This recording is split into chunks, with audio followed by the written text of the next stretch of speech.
राष्ट्रपति Donald Trump दावा कर रहे हैं कि ईरान के साथ बेहतर डील हो सकती है। यह डील 3 चरणों में पूरी हो सकती है। अब आपको बताते हैं कि इस डील के मसौदे में क्या-क्या पॉइंट्स शामिल हो सकते हैं। आइए विस्तार से जानते हैं।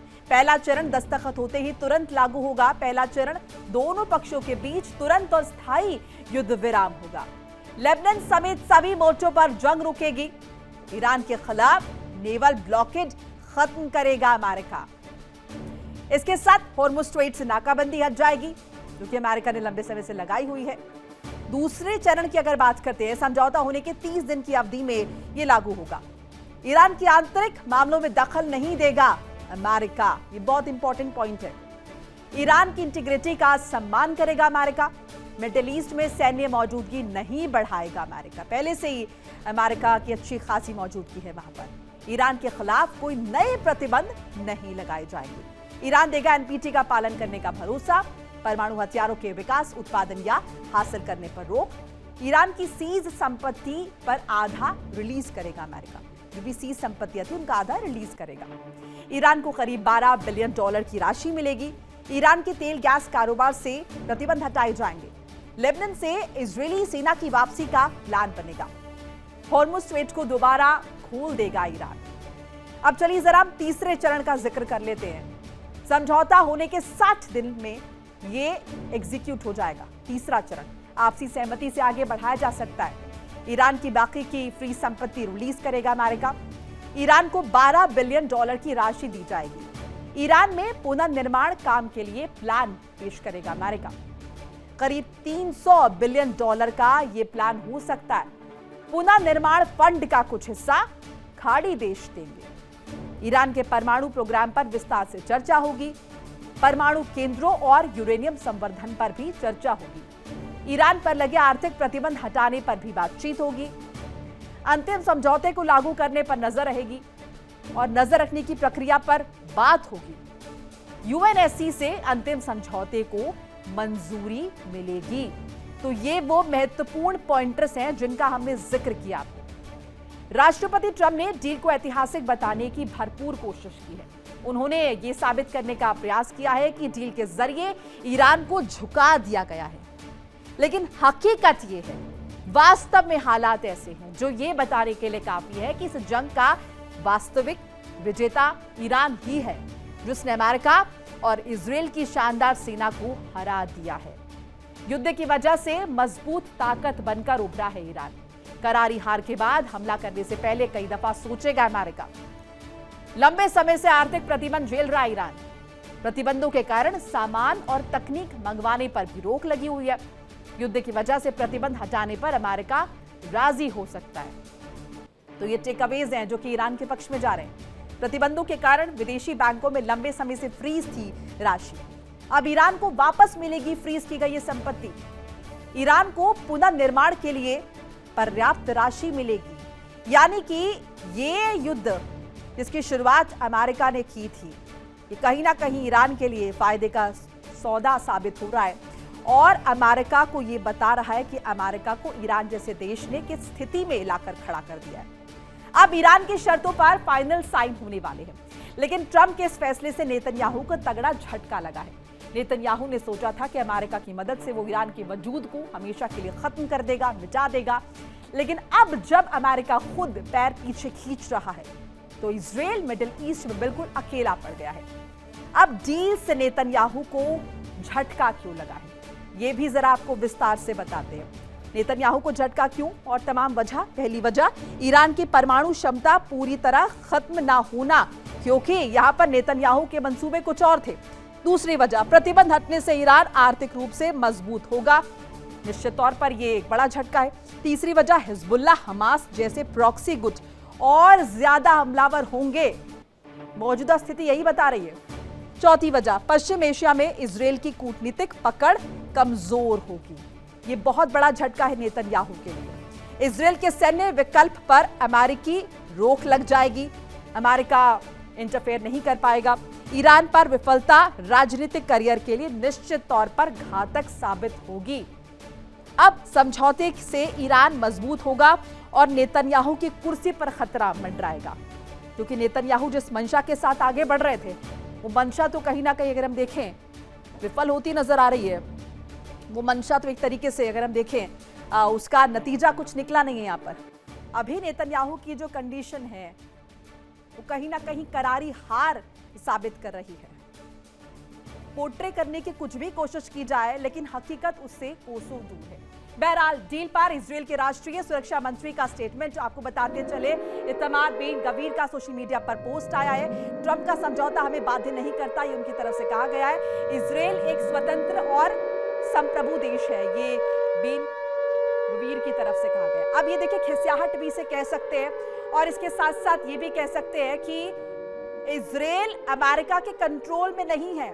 भले ही अमेरिका ने यह जंग इजरायल की वजह से शुरू करी हो, लेकिन आज की तारीख में अगर स्थिति देखें तो इजरायल ये कह रहा है कि अमेरिका डील करता रहे, लेकिन हम उसके लिए किसी भी तरीके से बाध्य नहीं है, यानी कि हमारा जो मन आएगा वो करेंगे। अब ये बड़ा झटका डोनाल्ड ट्रंप के लिए कह सकते हैं। बड़ी खबर आपको बता रहे हैं, राष्ट्रपति ट्रंप का नेतन्याहू पर बड़ा स्टेटमेंट आया है।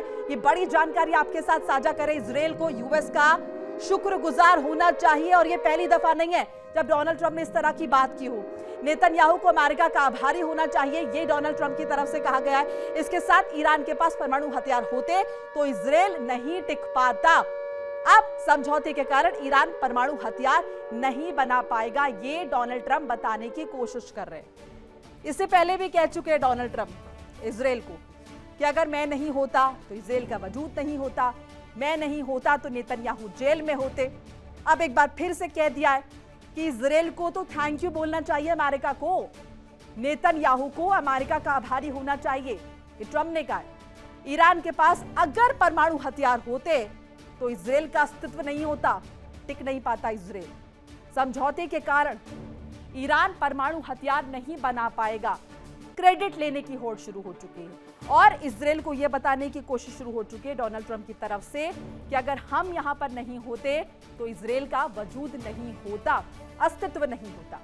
अमेरिका और इजरायल ने ईरान के खिलाफ जिस जंग का आगाज किया था, अब वो उनकी हार के साथ ही खत्म होती नजर आ रही है।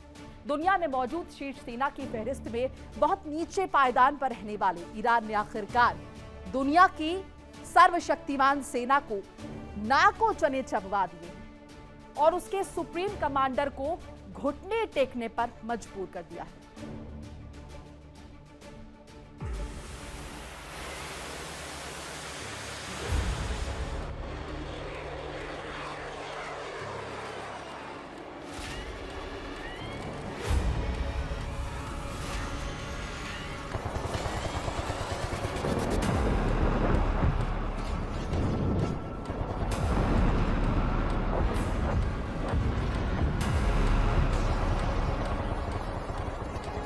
अमेरिका और ईरान के बीच हुए शांति समझौते को लेकर नई बहस छिड़ गई है।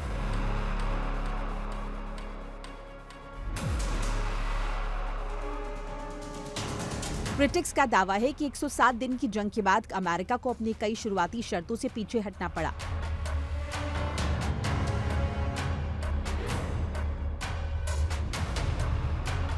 होर्मुज खोलने, ईरान के तेल कारोबार पर प्रतिबंधों में राहत और फ्रीज फंड्स को लेकर चर्चा तेज है। हालांकि ट्रंप प्रशासन ने इसे बड़ी कूटनीतिक सफलता बताया है।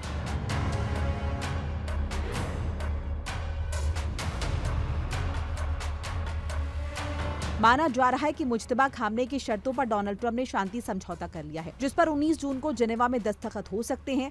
अब तक 38 बार पीस डील की मिन्नत कर चुके ट्रंप के दावे इतने खोखले साबित होंगे, किसी ने सोचा नहीं होगा।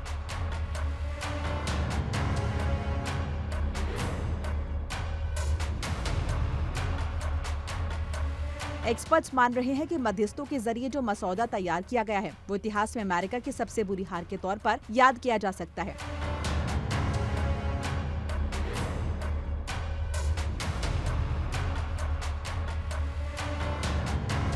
इस मसौदे की दो मुख्य बातें हैं, युद्ध तुरंत खत्म होगा, होर्मुज बिना टोल के खोल दिया जाएगा।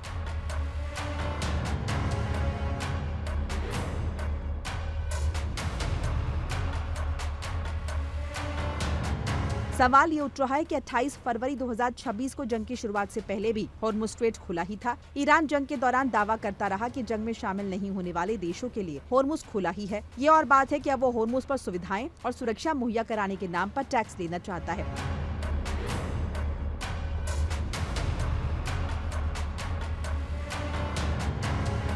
जबकि बात करें अमेरिका की तो ब्लॉकेट तो अमेरिका ने ही किया है।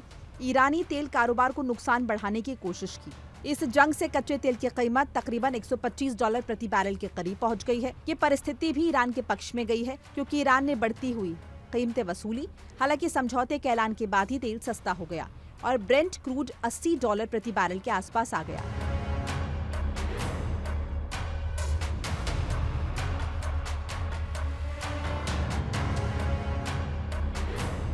पीस डील को लेकर इजराइल सख्ते में है। सवाल यह है कि नेतन्याहू अब क्या करेंगे, क्योंकि इजराइल की एक बड़ी हार मानी जा सकती है। उसके ईरान के परमाणु कार्यक्रम, बैलिस्टिक मिसाइल प्रोग्राम और प्रॉक्सी संगठनों को सपोर्ट करने के इरादों को बड़ा झटका लगा।